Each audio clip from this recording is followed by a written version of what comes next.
BSEB Bihar board matric परीक्षा 2025 उसका physics में एक चैप्टर है विद्युत धारा का चुंबकीय प्रभाव, जिसमें से कुछ क्वेश्चन मैं सेलेक्ट करके लाया हूं जो कि वन लाइनर बना करके शॉर्ट क्वेश्चन की दृष्टि से या ऑब्जेक्टिव की दृष्टि से काफ़ी इंपॉर्टेंट साबित होने वाला है। चलते हैं पहला पॉइंट पे बात करते हैं। सबसे पहला पॉइंट है हमारा चुंबक के समान ध्रुवों के बीच प्रतिकर्षण। याद रखिएगा, समान जब ध्रुव रहेगा तो प्रतिकर्षण तथा असमान ध्रुवों के बीच आकर्षण होता है। याद रखिएगा, यहाँ पर एक चुंबक है जिसका एस पोल यहाँ पर है, यहाँ एन पोल है।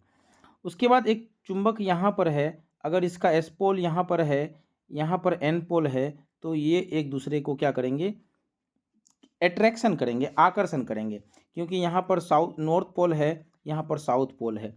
इसी प्रकार यहाँ पर एक चुंबक और रख दिया जाए अगर, जिसका एन पोल यहाँ पर है और साउथ पोल यहाँ पर है, तो एक दूसरे को क्या करेंगे, धक्का मारेंगे।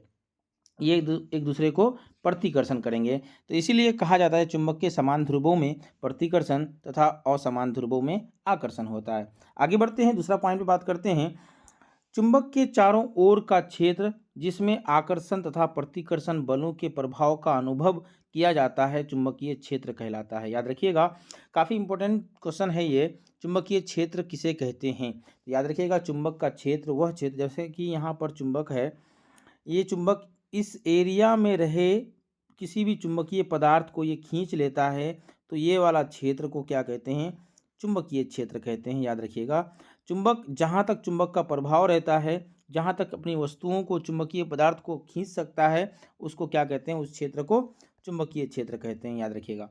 आगे बढ़ते हैं, अगला पॉइंट, विद्युत धारा का चुंबक पर प्रभाव प्रदर्शित करने वाला प्रयोग ऑस्टेट का प्रयोग कहलाता है। याद रखिएगा, विद्युत धारा का चुंबकीय प्रभाव प्रदर्शित करने वाला प्रयोग ऑस्टेन का प्रयोग या ऑस्टेट प्रयोग कहलाता है। आगे बढ़ते हैं, तीसरा पॉइंट के बाद चौथा पॉइंट है हमारा, धारा की दिशा बदलने पर चुंबकीय क्षेत्र का भी दिशा बदल जाती है। धारा की दिशा बदलने पर चुंबकीय क्षेत्र की दिशा भी क्या होती है, बदल जाती है। अगला पॉइंट है हमारा, चुंबकीय क्षेत्र की दिशा धारा की दिशा से संबंध होती है।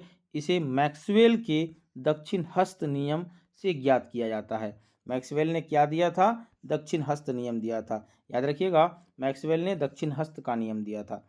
उसके बाद आगे बढ़ते हैं, परिनालिका में रखी नरम लोहे की छड़ धारा के कारण चुंबकित होकर विद्युत चुंबक बन जाता है। याद रखिएगा, परिनालिका में नरम लोहे की छड़ के कारण चुंबकित होकर विद्युत चुंबक बन जाता है।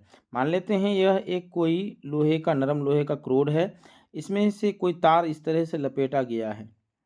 उसके बाद यहाँ पर किसी बैटरी से लगा दें, यहाँ पर दोनों सिरा दो बैटरी से लगा देते हैं, तो यहाँ पर कोई लौह चुंबकीय पदार्थ है, तो इसको ये क्या करते हैं, विद्युत धारा प्रवाहित होने पर इसको ये अट्रैक्शन कर लेते हैं, ये खींच लेते हैं अपनी ओर।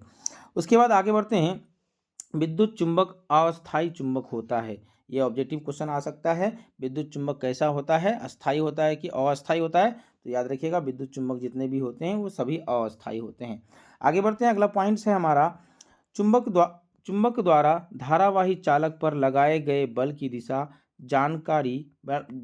की जानकारी फ्लेमिंग के वाम हस्त नियम से प्राप्त होती है। चुंबक द्वारा धारावाही चालक पर लगाए गए बल की दिशा की जानकारी फ्लेमिंग के वाम हस्त नियम से प्राप्त होती है। आगे बढ़ते हैं, यदि दो समांतर तारों में धारा एक ही दिशा में प्रवाहित हो तो उसमें परस्पर आकर्षण होता है, और धारा में विपरीत दिशा में बहती है तो उसमें प्रतिकर्षण होता है। समान दिशा में रहेगा तो आकर्षण, विपरीत दिशा में रहेगा तो प्रतिकर्षण होगा। याद रखिएगा। आगे बढ़ते हैं, अगला पॉइंट है हमारा, विद्युत मोटर की क्रिया धारा पर चुंबकीय प्रभाव पर आधारित होती है। चुंबकीय प्रभाव पर आधारित होती है। विद्युत मोटर क्या है, तो याद रखिएगा, विद्युत मोटर एक ऐसा युक्ति है जो किसी विद्युत धारा को क्या करती है, यांत्रिक ऊर्जा में, या विद्युत ऊर्जा को यांत्रिक ऊर्जा में कन्वर्ट करती है। विद्युत मोटर जो है विद्युत ऊर्जा को क्या करती है, यांत्रिक ऊर्जा में कन्वर्ट करती है। याद रखिएगा। आगे बढ़ते हैं, अगला क्वेश्चन, अगला पॉइंट है हमारा विद्युत मोटर। विद्युत मोटर एक ऐसी युक्ति है जो विद्युत ऊर्जा को यांत्रिक ऊर्जा में परिणत कर देता है, बदल देता है। अगला पॉइंट है हमारा अस्थायी चुंबक बनाने के लिए इस्पात का उपयोग किया जाता है। अस्थायी चुंबक बनाने के लिए किसका उपयोग किया जाता है? तो इस्पात का उपयोग किया जाता है। उसके बाद है हमारा परिवर्ती चुंबकीय क्षेत्र फ्लक्स के कारण किसी चालक में धारा उत्पन्न होने की घटना विद्युत चुंबकीय प्रेरण कहलाती है। विद्युत चुंबकीय प्रेरण कई बार क्वेश्चन पूछा गया है, किसे कहते हैं? तो याद रखिएगा, परिवर्ती चुंबकीय क्षेत्र फ्लक्स के कारण किसी चालक में धारा उत्पन्न होने की परिघटना क्या कहलाती है? विद्युत चुंबकीय प्रेरण कहलाती है। आगे बढ़ते हैं।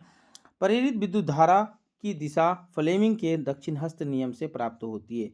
प्रेरित विद्युत धारा की दिशा फ्लेमिंग के दक्षिण हस्त से नियम से प्राप्त की जाती है। अगला पॉइंट है हमारा चुंबकीय फ्लक्स का एसआई मात्रक क्या होता है? तो याद रखिएगा, ये मैट्रिक एग्जाम का जो ये टेस्ट हो रहा था या सेंटअप एग्जाम जो हो रहा था उसमें ये क्वेश्चन पूछा गया था। चुंबकीय फ्लक्स का एसआई मात्रक क्या होता है? तो वेबर होता है। चुंबकीय फ्लक्स का एसआई मात्रक वेबर होता है। उसके बाद जब कभी विद्युत चुंबकीय प्रेरण से किसी परिपथ में धारा प्रवाहित होती है तो उसकी दिशा ऐसी होती है कि वह उस कारण का ही विरोध करती है जिससे वह उत्पन्न होती है। इसे ही लेंज का नियम कहते हैं। ये काफ़ी इंपॉर्टेंट क्वेश्चन है। लेंज का नियम जिससे धारा उत्पन्न होता है उसी का विरोध करना ही क्या कहलाता है? लेंज का नियम कहलाता है। आगे बढ़ते हैं। अगला पॉइंट है हमारा डायनेमो यांत्रिक ऊर्जा को क्या करती है? विद्युत ऊर्जा में परिणत कर देती है। डायनेमो का काम क्या है? विद्युत यांत्रिक ऊर्जा को विद्युत ऊर्जा में बदलना, जबकि विद्युत मोटर का काम है विद्युत ऊर्जा को यांत्रिक ऊर्जा में बदलने का।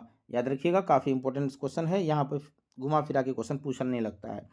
डायनेमो विद्युत चुंबकीय प्रेरण के सिद्धांत पर कार्य करती है। डायनेमो विद्युत चुंबकीय प्रेरण के सिद्धांत पर कार्य करती है। ऐसा डायनेमो जिससे दिष्ट धारा प्राप्त होती है उसे डायनेमो कहते हैं, जिसे डीसी डायनेमो कहते हैं। डीसी मतलब डायरेक्ट करंट वाला डायनेमो कहते हैं। जिससे एसी धारा प्राप्त होती है उसे एसी डायनेमो कहते हैं। याद रखिएगा।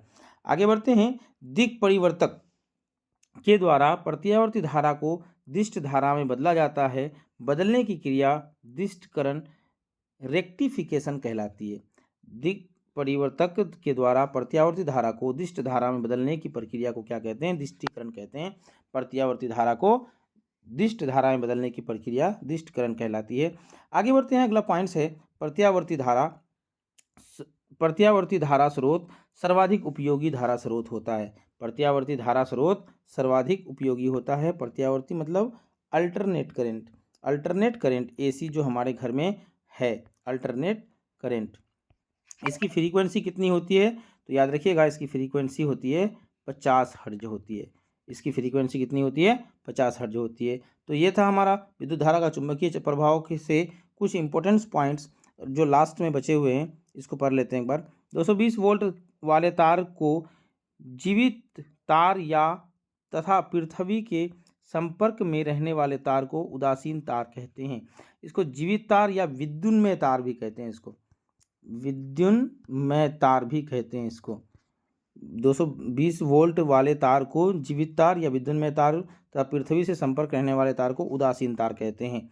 अगला पॉइंट्स है हमारा घरेलू उपयोग के लिए विद्युत 220 वोल्ट पर उपलब्ध हो रहती है।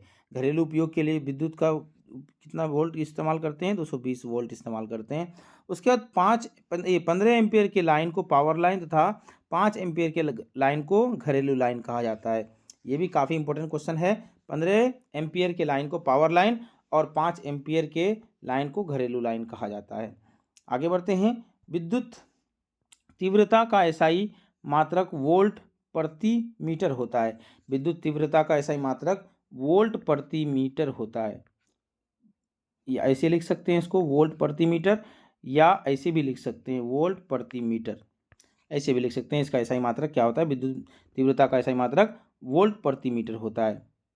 तो ये था हमारा विद्युत धारा का चुंबकीय प्रभाव से कुछ शॉर्ट नोट्स की तरह से वन लाइनर में कुछ सॉल्यूशन किया गया था, जो कि सब्जेक्टिव क्वेश्चन 2 नंबरिया वाला जो पूछे जाते हैं उसमें से ये सब क्वेश्चन देखने को मिलेंगे।